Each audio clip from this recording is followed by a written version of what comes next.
मेला दिलों का आता है एक কোন জিনিস বউয়ের দুটি আর জামাইয়ের তিনটি এই কোশ্চেনের অ্যানসার দেওয়ার জন্য আপনি টাইম পাবেন 5 সেকেন্ড 300 টাকা থেকে শুরু করে 3000 টাকা সব রকম অ্যামাউন্ট কিন্তু আমাদের কাছে সব রকম টেস্টের শাড়ি এখানে পেয়ে যাবেন। আচ্ছা আমাকে একটু 3000 টাকা দামি শাড়িটা দেখাবেন? অবশ্যই দেখতে হবে। हे रहा नहीं जाता तड़प ही ऐसी है ना नहीं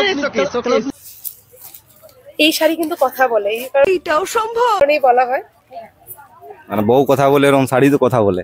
ओह यार यार ये कितनी औसम है यार। এখানে cosmetic, skin care, fancy hair accessory, sunglass, মেয়েদের বেল্ট, মানে একদম লেডিস কর্নারের প্রোডাক্ট আছে। পুরুলিয়া অনলাইন মেকার্স একটা অনেক বড় প্ল্যাটফর্ম। আমাদের যারা উইমেন সেলাররা আছে, যারা নিজেরা স্বাবলম্বী হতে চায়, তাদের জন্য একটা অনেক বড় প্ল্যাটফর্ম। পিয়ালি এবং বৈশালী আমাদেরকে। আচ্ছা তবে আমি তো বলবো পুরুলিয়ার বৌমা হয়ে গেলেন আপনি। পুরুলিয়ার মেয়েও আর বৌমা। হ্যাঁ আপনি অ্যাকচুয়াল শ্বশুর বাড়ির যা বা ননদদের অনেকটাই হেল্প করছেন।